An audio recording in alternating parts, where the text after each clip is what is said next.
Bismillahirrahmanirrahim. Allahumma salli ala Sayyidina Muhammad wa ala ali Sayyidina Muhammad. Para sahabat yang dihormati, ini adalah satu doa yang dibacakan sebelum tidur agar diturunkan rezeki dari langit, laut dan bumi. Ketika kita hendak pergi tidur, maka berdoalah sebagaimana doa Nabi sallallahu alaihi wasallam yang telah diriwayatkan oleh Ibnu Abi Saibah dan Al-Tabrani.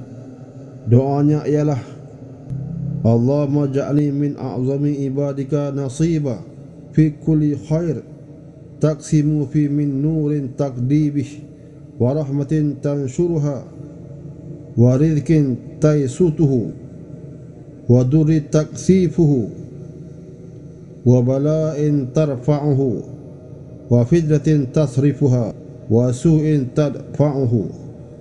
Ya, artinya, ya Allah, jadikanlah aku antara kalangan hamba-Mu yang mendapat bahagian pencapaian hebat dan nur cahaya yang Engkau kurniakan sebagai hidayah dan rahmat yang Engkau kurniakan dan rezeki yang Engkau sebarkan dan mudarat yang Engkau selamatkan daripada menimpa hamba-hamba-Mu dan bala yang Engkau angkatkan daripada hamba-hamba-Mu dan fitnah yang Engkau jauhkan daripada menimpa hamba-hamba-Mu dan keburukan yang Engkau hindarkan daripada menimpa hamba-hamba-Mu.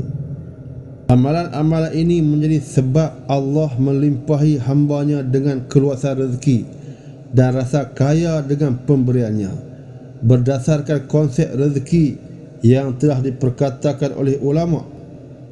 Allah memberi jalan buat setiap hamba-Nya untuk memperolehi rezeki dalam bentuk yang boleh menjadi punca kebaikan di dunia dan di akhirat. Dan ada lagi antaranya amalan-amalan lain yang mempermudahkan rezeki dengan banyaknya. Pertama, menyempatkan diri beribadah. Allah tidak sia-siakan pengabdian diri hamba-Nya, seperti firman-Nya dalam hadis qudsi, wahai anak Adam, sempatkanlah untuk menyembahku, maka aku akan membuat hatimu kaya dan menutup kefakiranmu. Jika tidak melakukannya, maka aku akan penuhi tanganmu dengan kesibukan dan aku tidak menutup kefakiranmu. Riwayat Ahmad, Tirmizi, Ibnu Majah dan Al-Hakim dari Abu Hurairah radhiyallahu anhuma. Yang kedua, memperbanyakkan istighfar. Istighfar adalah rintihan dan pengakuan dosa seorang hamba di depan Allah yang menjadi sebab Allah jatuh kasih dan kasihan pada hamba-Nya itu, lalu Dia berkenan melapangkan jiwa dan kehidupan si hamba. Sabda Nabi sallallahu alaihi wasallam, barang siapa memperbanyakkan istighfar, maka Allah SWT akan menghapuskan segala kedukaannya, menyelesaikan segala masalahnya dan memberinya rezeki dari arah yang tidak disangka-sangka. Riwayat Ahmad, Abu Daud dan An-Nasa'i, Ibnu Majah dan Al-Hakim dari Abdullah bin Abbas radhiyallahu anhuma. Yang ketiga, tinggalkan perbuatan dosa. Istighfar tidak laku. Istighfar tidak laku di sisi Allah jika masih berbuat dosa. Dosa bukan saja membuat hati resah, malah menutup pintu rezeki. Sabda Nabi sallallahu alaihi wasallam, dan seorang lelaki akan diharamkan baginya rezeki kerana dosa yang dibuatnya. Riwayat At-Tirmizi. Yang keempat, sentiasa ingat Allah. Banyak ingat Allah membuatkan hati tenang dan kehidupan terasa lapang. Ini rezeki yang hanya Allah beri kepada orang beriman. Firman Allah, yaitu orang-orang beriman dan hati mereka menjadi tenteram dengan mengingati Allah. Ingatlah, hanya dengan mengingati Allah hati menjadi tenteram. Surah Ar-Ra'd ayat ke-28. Yang kelima, berbakti dan mendoakan ibu bapa Dalam hadis riwayat Imam Ahmad, Rasulullah SAW berpesan agar siapa yang ingin panjang umur dan ditambah rezekinya, hendaklah berbakti kepada ibu bapaknya dan menyambung tali kekeluargaan. Baginda sallallahu alaihi wasallam juga bersabda, siapa berbakti kepada ibu bapaknya, maka kebahagiaanlah buatnya dan Allah akan memanjangkan umurnya. Riwayat Abu Ya'la, At-Tabrani, Al-Ashhabahani dan Al-Hakim. Mendoakan ibu bapa juga menjadi sebab mengalirnya rezeki. Berdasarkan sabda Nabi sallallahu alaihi wasallam, apabila hamba itu meninggalkan berdoa kepada kedua orang tuanya, niscaya terputuslah rezeki Allah daripadanya. Riwayat Al-Hakim dan Ad-Dailami. Yang keenam, berbuat baik dan menolong orang yang lemah. Berbuat baik kepada orang yang lemah ini termasuklah mengembirakan dan meraihkan orang tua, orang sakit, anak yatim dan fakir miskin, juga isteri dan anak-anak yang masih kecil. Sabda Nabi sallallahu alaihi wasallam, tidaklah kamu diberi pertolongan dan diberi rezeki melainkan kerana orang-orang lemah di kalangan kamu. Hadis riwayat Bukhari. Yang ketujuh, tunaikan hajat orang lain. Menunaikan hajat orang menjadi sebab Allah lapangkan rezeki dalam bentuk tertunainya hajat sendiri. Seperti sabda Nabi sallallahu alaihi wasallam, siapa yang menunaikan hajat saudaranya, maka Allah akan menunaikan hajatnya. Riwayat Muslim. Yang ke-8, banyak berselawat. Ada hadis yang menganjurkan berselawat jika hajat atau cita-cita tidak tertunai, kerana selawat itu dapat menghilangkan kesusahan, kesedihan dan kesukaran serta meluaskan rezeki dan menyebabkan terlaksananya semua hajat. Wallahu a'lam. Berbuatlah kebajikan banyak-banyak. Sayyidina Ibnu Abbas radhiyallahu anhu berkata, sesungguhnya kebajikan itu memberi cahaya kepada hati, kemurahan rezeki, kekuatan jasad dan disayangi oleh makhluk yang lain. Manakala kejahatan pula boleh menggelapkan rupa, menggelapkan hati, melemahkan tubuh, sempit rezeki dan makhluk lain mengutuknya. Yang ke-10, berpagi-pagi. Menurut Rasulullah SAW, berpagi-pagi yakni memulakan aktiviti harian sebaik-baik selepas solat subuh berjemaah adalah amalan yang berkat.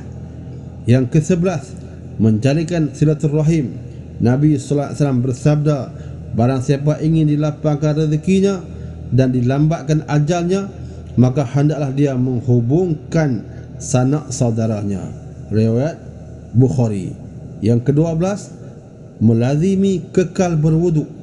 Seorang Arab desa menemui Rasulullah sallallahu alaihi wasallam dan meminta pedoman mengenai beberapa perkara, termasuk mahu dimurahkan rezeki oleh Allah. Baginda sallallahu alaihi wasallam bersabda, sentiasalah berada dalam keadaan bersih dari hadas, nescaya Allah akan memurahkan rezeki. Diriwayatkan daripada Sayyidina Khalid Al-Walid. Yang ke-13, bersedekah. Sedekah mengundang rahmat Allah dan menjadi sebab Allah bukakan pintu rezeki. Nabi sallallahu alaihi wasallam bersabda kepada Zubair bin Al-Awwam, hai Zubair, ketahuilah bahawa kunci rezeki hamba itu ditentang arash yang dikirim oleh Allah Azza wa Jalla kepada setiap hamba sekadar nafkahnya. Maka siapa yang memperbanyakkan pemberian kepada orang lain, niscaya Allah memperbanyakkan baginya. Dan siapa yang menyedikitkan, niscaya Allah menyedikitkan baginya. Riwayat Ad-Daruqutni dari Anas radhiyallahu anhu. Yang ke-14, melazimi solat malam tahajud, yakni ada keterangan bahawa amalan solat tahajud memudahkan memperolehi rezeki, menjadi sebab seseorang itu dipercayai dan dihormati orang dan didoakan dan doanya dimakbulkan Allah. Yang ke-15, melazimi solat duha. Amalan solat duha yang dibuat waktu orang sedang sibuk dengan urusan dunia, dengan aktiviti harian, juga mempunyai rahsia tersendiri.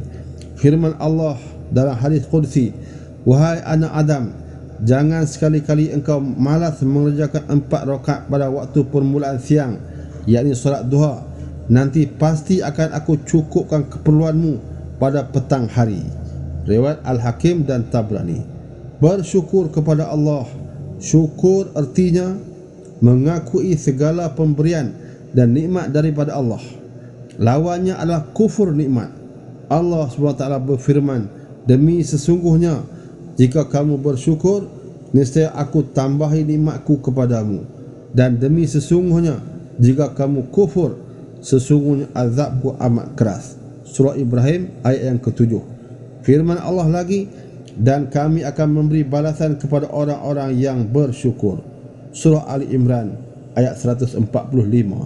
Yang ke-17, mengamalkan zikir dan bacaan ayat Al-Quran tertentu.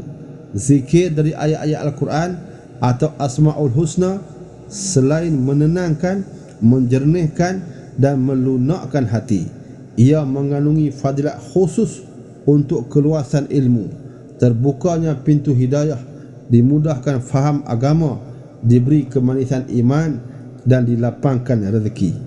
Misalnya 2 ayat terakhir surah At-Taubah ayat 128 dan 129, jika dibaca secara konsisten 7 kali setiap kali selepas solat, dikatakan boleh menjadi sebab Allah lapangkan kehidupan dan murahkan rezeki. Salah satu nama Allah Al-Fattah yang membukakan dikatakan dapat menjadi sebab dibukakan pintu rezeki jika diwiridkan selalu. Misalnya dibaca ya Allah ya Fattah berulang-ulang, diiringi doa ya Allah, bukakanlah hati kami untuk mengenalimu, bukakanlah pintu rahmat dan keampunanmu, ya Fattah ya Alim. Ada juga hadis menyebut, siapa amalkan baca surah Al-Waqiah setiap malam, dia tidak akan ditimpa kepapaan. Wallahu a'lam. Yang ke-18, berdoa. Berdoa menjadikan seseorang hamba dekat dengan Allah, penuh bergantung dan mengharap pada rahmat dan pemberian dari Allah. Dalam Al-Quran, Allah menyuruh kita meminta kepadanya, nescaya dia akan perkenankan. Yang ke-19, berikhtiar sehabisnya. Siapa berusaha dia akan dapat. Ini sunnatullah. Dalam satu hadis sahih dikatakan bahawa Allah berikan dunia kepada orang yang cintainya dan yang tidak dicintainya, tetapi agama hanya Allah beri kepada orang yang dicintainya sahaja. Riwayat Ahmad, Ibnu Abi Saibah dan Al-Hakim. Bagi orang beriman, tentulah dia perlu mencari sebab-sebab yang boleh membawa kepada murah rezeki dalam skop yang luas. Misalnya, hendak tenang dibacanya Quran, hendak dapat anak yang baik dididiknya sejak anak dalam rahim lagi, hendak sihat dijaganya pemakanan dan makan yang baik dan halal, hendak dapat jiran yang baik dia sendiri berusaha jadi baik, hendak rezeki berkat dijauhinya yang haram dan sebagainya. Yang ke-20, bertawakal. Dengan bertawakal, seseorang itu akan direzekikan rasa kaya dengan Allah. Firman Allah, barang siapa bertawakal kepada Allah, niscaya Allah mencukupkan keperluannya. Surah At-Talaq ayat ketiga. Nabi sallallahu alaihi wasallam bersabda, seandainya kamu bertawakal kepada Allah dengan sebenar-benar tawakal, niscaya kamu akan diberi rezeki seperti burung diberi rezeki. Ia pagi hari lapar dan petang hari telah kenyang. Riwayat Ahmad Al-Tirmizi, Ibnu Majah, Ibnu Hibban Al-Hakim dari Umar bin Al-Khattab radhiyallahu anhu. Semua yang disebutkan di atas adalah amalan-amalan yang membawa kepada takwa. Dengan takwa, Allah akan beri jalan keluar dari segala perkara yang menyusahkan dan memberikannya rezeki dari jalan yang tidak terlintas di hatinya. Surah At-Talaq ayat 2 dan 3. Pendek kata, bagi orang Islam, untuk murah rezeki dalam arti kata yang sebenarnya, kuncinya adalah membuat amalan-amalan takwa. Amalan-amalan ini menjadi sebab jatuhnya kasih sayang Allah. Lalu Allah limpahi hambanya dengan keluasan rezeki dan rasa kaya dengan pemberiannya. Wallahu a'lam. Demikianlah perkongsian yang serba ringkas ini para sahabat yang dihormati. Semoga ianya bermanfaat. sehingga kita bertemu lagi pada perkongsian yang berikutnya, insya-Allah. Salam hormat, salam kasih sayang, salam umat Nabi sallallahu alaihi wasallam.